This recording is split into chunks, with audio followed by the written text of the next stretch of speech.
CT Beats was working with Kamaya maybe like I don't know 2014, 2000, something like that, right? And Dwayne Wiggins had a studio Mind Seat on 85th, and I spent a lot of time in that studio. I ended up signing as a songwriter at the time, and one time, what's his name? Daniel Jones. One time, Daniel Jones, he was engineering, and he had come through, and some fiends had broke his window and took his phones. So thinking back to childhood and the person that was developed from childhood, we had some people break into my house, young and still CD players, still chains, still things that mom had bought for us, and ended up being our neighbors 2 doors down. Wow. Two sons with a single mom, same kind of household, but they stole from us because we had more. My mom was sacrificing, fucking up her credit, spending her college loan money, and you know what I mean. So when that happened, I seen that. I went out. My mom went outside. I said, "Mom, they got our chains on. That's my CD player." She said, "What?" Right? This is when we were younger. I'm gonna tell you how it transitioned, but she went outside, start snatching the chains off their neck, snatched the CD players. They mom come outside. What you doing to my son? Your son stole my son's shit. So in that moment, I learned when somebody takes something from you, you go back and get it. So fast forward, the Dolphins had took the phones. I'm like, well, shit, I got to find my iPhone. Let's go get that motherfucker back. So we go around the corner. We end up on 88th and B. And this is transition to the story of how I got into therapy. Find my iPhone. I jump in the car. I pull up on the first thing like, I don't want no smoke, don't want no trouble, but you took some phones from some people who need their phones. You don't know who you took that from, but we need it back. We don't want to cause you no harm, no trouble, but you just don't know who you took it from. Oh, man, I don't got nothing. We know you got it. I got to find my iPhone. We ain't going to do nothing to you. Don't want no smoke, no trouble, I repeat myself. Oh, man, y'all not going to do nothing to me if I... Nah. I get the first phone back. My friends is on foot. I'm driving the car that got the broken windows. Like, nah, we need to go get on it now. They ain't seen it, you know what I mean? Like, but this is the only way I know how to move. So we still don't find my iPhone, go down the street. The other, what they call it, perp, the other person, Suspect. the other suspect, he down there, boom, walk up on him. He up a driveway, like say over there by like that sign, he up the driveway. I'm at the end of the driveway, like by the street. We on like 88th and B or something like that, 88th and D. And I see him, I think it looked like he trying to sell the phone to whoever lived at the apartment in the back. So I start walking up on him.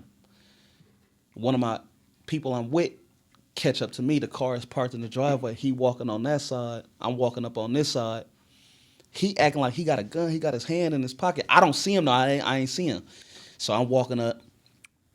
Don't want no smoke. Don't want no trouble. We just want the phone back. We know you got it. You know what I mean? It ain't even nothing like that. We just want the phone. You don't know who you took it from. I repeat that like 6 times and I'm inching up. At this point, we get about this distance. He got his hand in his pocket. He reaches it for his hand in his pocket. And I think the person that I was with was scared because he was acting like he had a gun.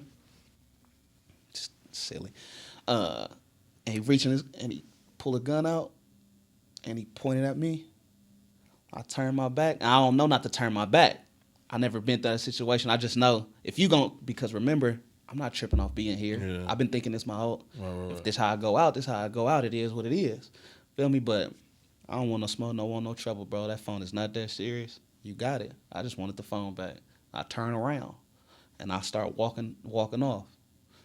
He turned the gun towards my partner. He go, whoa, whoa, whoa, bro, whoa, whoa, whoa, because he's acting like he had a gun. So now they got something going. You know what I mean? Because mentally, like when you aware, you know. Yeah. So he shoved him in the back of the head with the gun. And then he keep walking like, I told you motherfuckers I ain't got no motherfucking phone. You bitch ass niggas. Da, da, da. He going off. We get back in front of the car. The car is faced towards where he was selling the phone at. I'm on the driver's side. He on the passenger side. The dude got power now. Anybody who got a gun automatically get power. If you ever, you know what I mean? If you own a gun or you know what come with that, you really got to mentally prep yourself to like, nah, when it's time to use it, then it's time. You know what I mean? Right. Anyway, in that moment when he got the gun towards him and we get back towards the end of the driveway, when I see the body language and the motion, I'm like, he finna shoot somebody. He finna shoot. Really, I'm in my mind like, he finna shoot this nigga.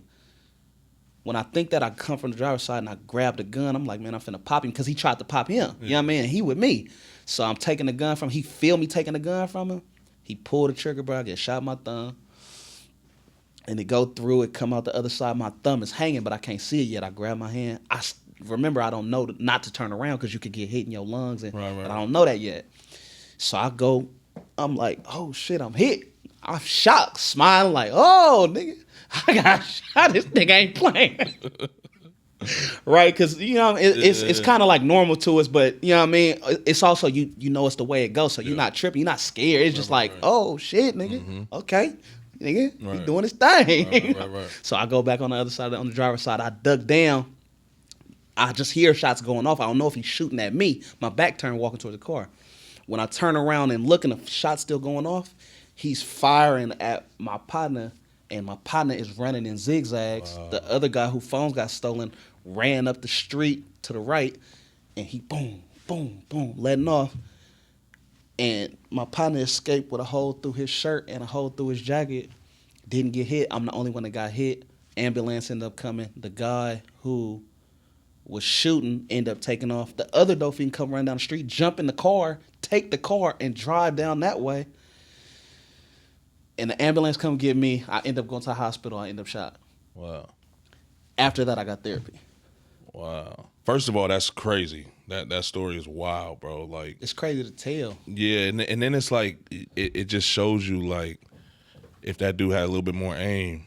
Or you know what I mean? And then or he didn't give what? Yeah. Over with. You gone. Right. And to be honest, luckily he kind of focused on your boy because you was a sitting duck in the at back the end of the day. Right. Yeah, the reason why I asked the therapy question is because whenever as I'm looking at you and whenever we reference your childhood, it's like I can see the emotions. I can see you trying to hold them back, right? So I want, and I've dealt with this, right? Because go ahead. When I was a kid, my mom tried to put me in therapy. Mm-hmm. I went in the office. Mm-hmm. We sitting there. I remember now, right? We over there at the Kaiser over there by, what is that, Mosswood? Mm-hmm. I go upstairs. I'm sitting in there. I'm sitting just like this. I can remember. Now I remember. Mm-hmm. You asked me. I remember. I'm sitting there. And I'm thinking to myself, they trying to tell me something wrong with me. Doing like this. I get up and I walk out the office. I go downstairs. My mom looking for me. What you doing? Where you da-da-da-da? You trying to make it seem like something wrong with me. I always been that type of kid, right? Certain point too, when it came to discipline me at Whittier, she pulled me out the class because I had a lot of anger. I still do, right? I was that kid in class picking up chairs and throwing them across the room. I don't want to be in this motherfucker. You can't tell me shit. You ain't my motherfucking daddy. Da-da-da-da. I was she pulled me out the classroom. Give me 10 push-ups. I said, I'm talking about the bell finna ring. My class probably it'd be like 30 kids in the class. They could only hold a certain amount. They know what's going on. You trying to embarrass me? I'm down in push-up position. I get up. I yell in her face, no! And I take off running, first left down the hallway, sprint. That day that was the first day I feel like that was the first day I ran away. That was the first day I ran away from home. Yeah. But anyway, my bad. No, you good.